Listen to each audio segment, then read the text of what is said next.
Nigerians across the globe, welcome to AYOGEN TV. This is Breakfast News on AYOGEN TV. Here are the news highlights for this morning. On our local news this morning, why judiciary is to blame for delay in high-profile cases, says Malami. On our political news this morning, Kano APC crisis, Sekarayu gives condition for peace. On our business story, Nigerian stock sales lights fall back as investors take profits. On our sports news, NFFP Kegwa Fund Amunike ahead of Pesero for Super Eagles. On our health story, AFDB plans to invest $3 billion in Africa's vaccine production. On our foreign news, how South Africa can reform its police to reduce crime. And finally, on entertainment news, DNA actress Ronke Odusonya's baby dad apologizes, confirmed paternity. Here are the news in detail. Why judiciary is to blame for delay in high-profile cases, says Malami.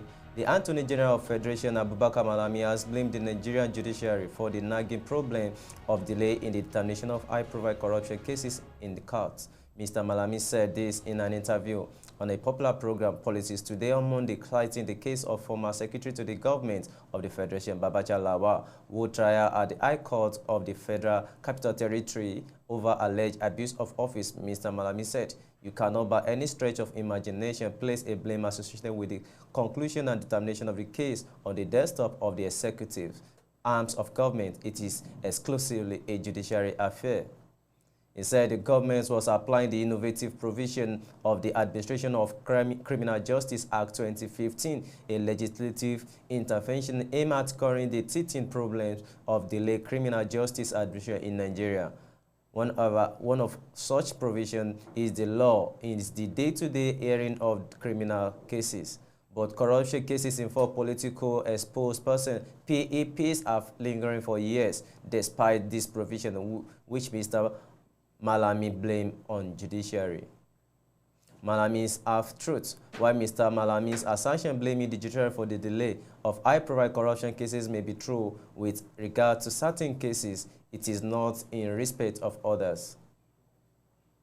For instance, the judiciary cannot be blamed for the over 6 years delay in the trial of a former National Security Advisor (NSA) Sambo Dasuki, accused by the President Muhammadu Buhari administration of diverting billions of dollars meant for procurement of arms under Goodluck Jonathan administration.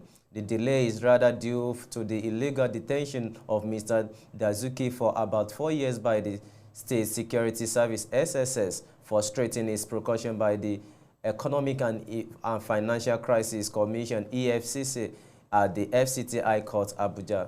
The diversion of the arms fund is the main allegation of corruption Mr. Buhari administration leveled against his predecessor's administration. Yet, almost 7 years after Buhari's administration came on board, it has not been able to bring any of the major actors to book.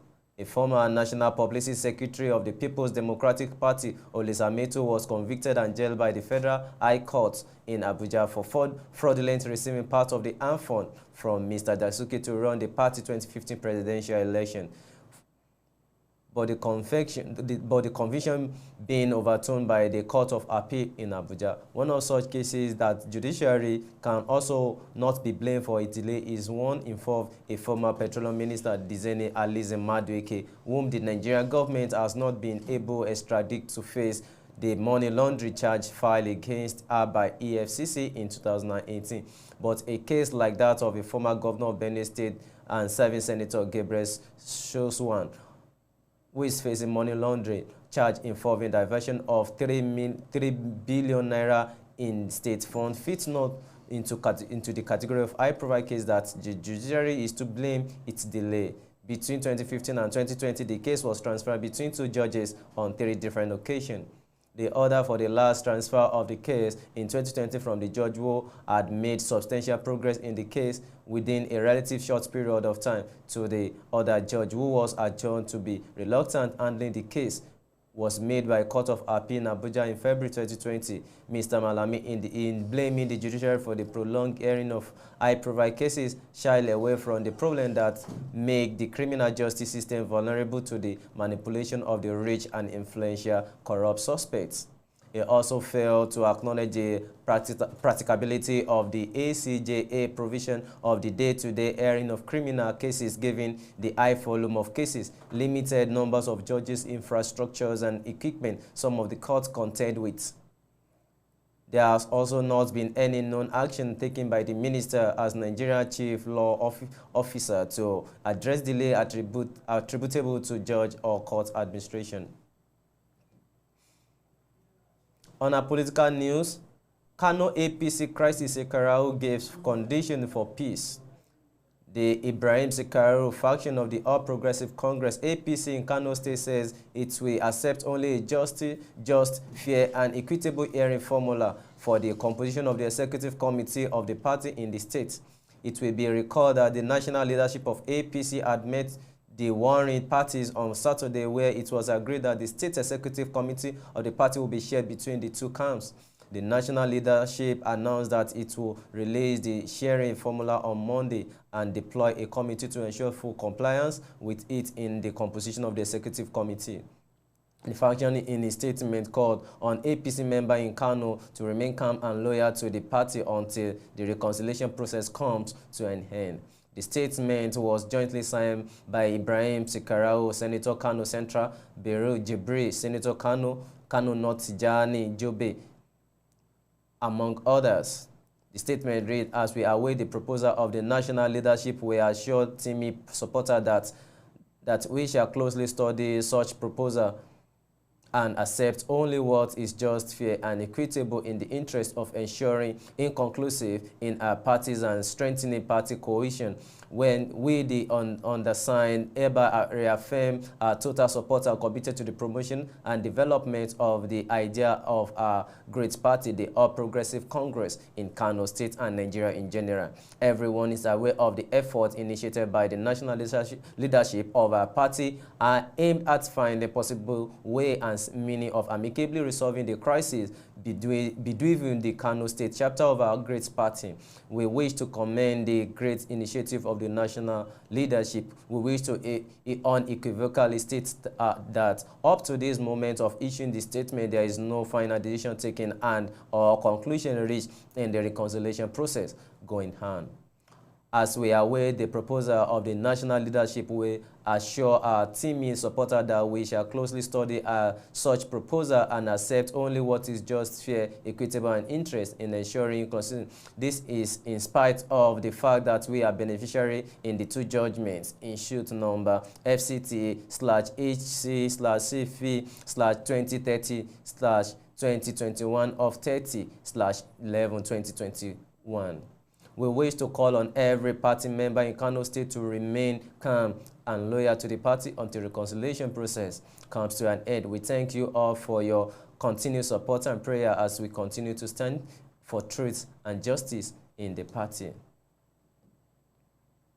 On our business news this morning, Nigerian stock sees slight pullback as investors take profits. Nigerian stock dipped by 0.11% or 26.9 billion naira on Friday as the impact of investors' huntings recently occurred, but yield on some stocks, notable oil palms, processor, press coal, and set flat weighed on the board index. Even so, that was not sufficient to hamper the index from seeing another week of positive return. Airtime Africa issued its 9 months to December financial where profits peaked by almost twofold to $515 million, assisted by reasonable growth in data and mobile money income. Market breadth issued by investors and market watchers to determine investor sentiment. 24 advancer were reportedly compared to 18 decliner. The all-share index tapped by 49.88 basis points of 47,292.92 and market capitalization of 25.5 trillion naira. Year to date, the index is up by 10.68%. Top 5 gainer SCOA led the Ghana appreciating by 9.6% to close at 125 naira. Living trust went up by 8.77% to 1 naira 24 kobo. Jazz Bank rose to 0.71 kobo, notching up to 55.97% in the process. Ghana Insurance added 4.76% to end trade at 0.22 naira. Champions Bureau completed the top 5, climbing by 4.76% to 2 naira 20 kobo.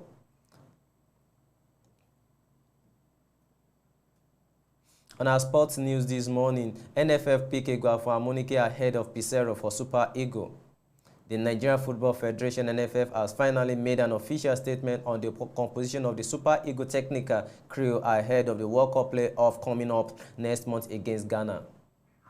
In a press statement issued on Monday, the NFF confirmed that Augustine Eguavoen will stay on as an interim technical advisor, with former Nigerian World Cup star and former under-20 national team head coach Emmanuel Amunike has been drafted in an immediate assistant to Eguavoen. Regarded as one of the most accomplished footballers to have come out of Nigeria, Amunike, a one-time African Player of the Year, achieved a great deal in his active day and is already making his mark even as coach. His heroic as a player included scoring both goals that won Nigeria the 1994 Africa Cup of Nations final against Zambia in Tunisia. He also scored the goal that won Nigeria Africa first Olympic football gold medal in 1996 and played in the 1994 and 1996 FIFA World Cup final, scoring 2 goals in US in 1994. As a coach, the electrifying winger qualified Tanzania for the 2019 African Cup of Nations in Egypt and laid the Taifa Star in the final. He is a member of both FIFA and CAF Technical Study Group. The NFF board has approved a recommendation of the Technical and Development Committee retaining Augustine Eguavoen as Technical Director and Technical Advisor interim, while Emmanuel Amunike become the Chief Coach of the Super Eagles. Salisu Yusuf will be the second Assistant Coach and Chief Coach of the Chan team, and Joseph Yobo will be the third assistant, while Alayosi Agu remain the goalkeeper trainer. The NFF General Secretary Muhammadu Sanusi announced the reconstitution comes after the Super Eagles outing at the 33rd Africa Cup of Nations final in Cameroon and ahead of the potential explosive FIFA World Cup Qatar 2022 playoff against the Black Star of Ghana next month. Sanusi added, "We acknowledge and appreciate the interest that Mr.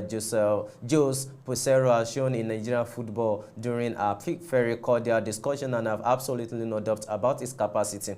We believe that perhaps in the future there could be an opportunity to work with him."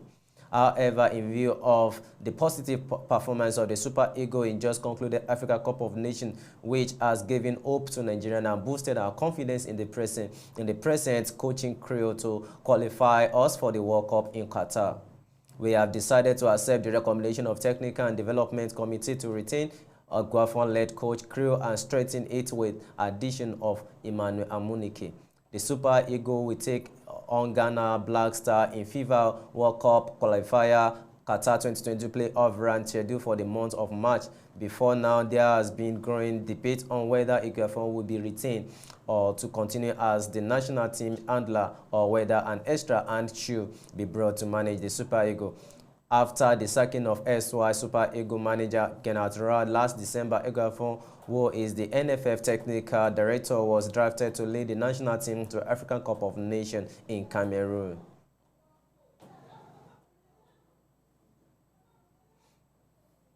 On our health story, COVID-19, AFDB, Africa First Bank, plan to invest $3 billion in African vaccine production. COVID-19, AFDB plans to invest $3 million in African vaccine production. The African Development Bank has said it will invest $3 billion to support African vaccine manufacturing capacity. The president of the bank, Akinwumi Adesina, disclosed this on Saturday at the 35th African Union Summit held in Addis Ababa, Ethiopia. Mr. Additional said the fund will ensure that the continent's 1.4 billion people gain greater access to quality health care. He said the continent still needs $484 billion over the next 3 years to address the socio-economic impact of COVID-19 pandemic and support economic recovery. He explained that the most important lesson of the pandemic for Africa is the need to build a defense mechanism against external shock, especially in healthcare and financial security. The boss of the bank outlined 3 strategic priority for an African healthcare defense system: building quality healthcare infrastructure, developing the continent's pharmaceutical industry, and increase the capacity of vaccine manufacturing. The COVID-19 pandemic has once again highlighted the need for Africa to begin the production of its vaccine. More than 10.2 billion doses of vaccine has been administered across 184 countries, according to the data collected by Bloomberg. It's in total 130 doses of COVID-19 vaccine has been given for every 100 people around the world, but the vaccine distribution has been lopsided. Countries and regions with the highest income are getting vaccinated more than 10 faster than those with lowest. In Africa, only 21 out of 54 countries have vaccinated at least 10% of its population. About 16 African countries are vaccinated less than 5%, and 3 countries are fully vaccinated less than 2%. The WHO World Health Organization Regional Director for Africa, Matshidiso Moeti, said in a recent conference. The vaccination statistics underline how severe the problems of lack of locally produced vaccine development has caused on the continent. According to WHO, as of February 3rd, 2022, Africa has received more than 857 million COVID-19 vaccine doses. About 58% of vaccine were delivered through the COVAX facility, 36% from bilateral deal, and 6% through the African Vaccine Acquisition Trust, AVAT, of the African Union. On our foreign news this morning, how South Africa can reform its police to reduce crime. The annual crime statistics for 2020-2021 released by the Police Minister Behik Celel in December show drop in virtually all types of violent crime. Most property crimes also decreased. For reasons probably related to COVID-19 lockdown, murder recorded by the South African Police Service, SAPS, was down by 6% from 21,325 in 2019-2020 to 19,972 in 2020-2021. The murder rate from 36.3 to 33.5%. 100,000 people, but the national statistics oversimplify the picture. There are major differences in crime across South Africa, and they must be well understood for responses to work. More nuanced policing and violence prevention are needed, rather than the one-size-fits-all approach reflected in police strategy and performance plan. To support, provincial and metropolitan governments should give greater authorities regarding policing, especially those that can shape policies in a useful way. Provinces vary not only in their level of urbanization, economic activities, and demographic and geographical characteristics, but also the nature of violence and other crimes. Metropolitan areas are often have distinct features that differentiate them from other parts of the province they are in. Murder figure provided a good example during 2020-2021. Murder dropped in all 9 provinces, but there were major differences in the scale of this decline. South Africa murder rate is mainly driven by the high rate in 3 provinces: the Eastern Cape, Western Cape, and KwaZulu-Natal. In 2020-2021, both the Eastern and Western Cape recorded 55 murder per 100,000 people, recorded 42% per 100,000 people. The chart illustrated this. The latest figures show that these 3 provinces recorded the lowest percent of reduction in murder number. In the Eastern Cape, the level fell by 4%, the Western Cape by 3%, and by 1% in KZN. In the 6 other provinces, murder dropped by an average of 13% per province. There are also major variation in how violence is distributed in each province. Murder in the Western Cape is concentrated in Cape Town. In 2019-20, 78% of murder in the Western Cape happening in the city.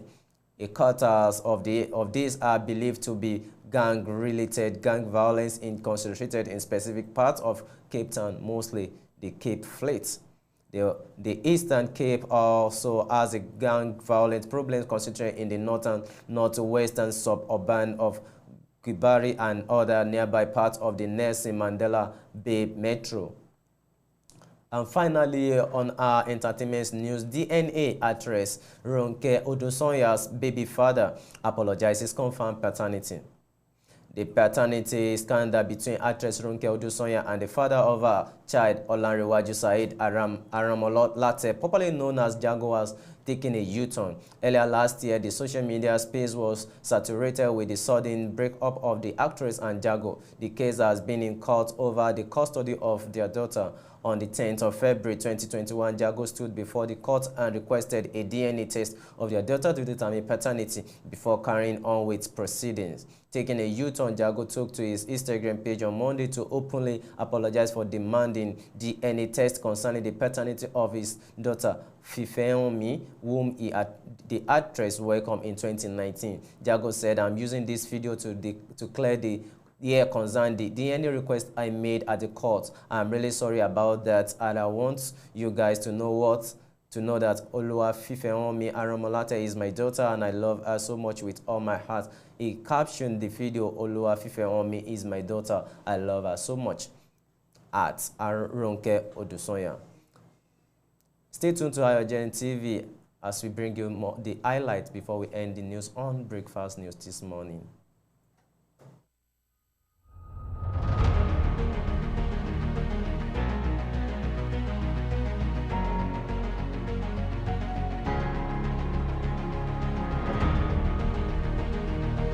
Back still on Breakfast News on AYOGEN TV. This is the major news headline before we close for the news this morning. On our local news, why judiciary is to blame for delay in high-profile cases, says Malami. On our political news this morning, Kano APC crisis, Shekaru gave condition for peace. On our business news, Nigerian stocks see slight pullback in as investors take profit. On our sports news, NFF pick Igor for Amunike ahead of Pissarro for Super Eagle. On our health story, COVID-19, AFDB plans to invest $3 billion in African vaccine production. On our foreign news, how South Africa can reform its police to reduce crime. And finally, on our entertainment news this morning, DNA actress Ronke Odusonya's baby father apologizes confirmed paternity. This is the news on AYOGEN TV for Breakfast News this morning. Don't forget to subscribe and follow us on our social media platform. Follow us on our Facebook page, AYOGEN Leak, as well on our Instagram page, AYOGEN TV, and also follow us on our YouTube channel so that you can get all notification of all our programs as being transmitted from our studio here in Akijagala, Ondo City. I am Charles Olowe Oluwafemi. Enjoy the rest of your day and stay tuned to AYOGEN TV.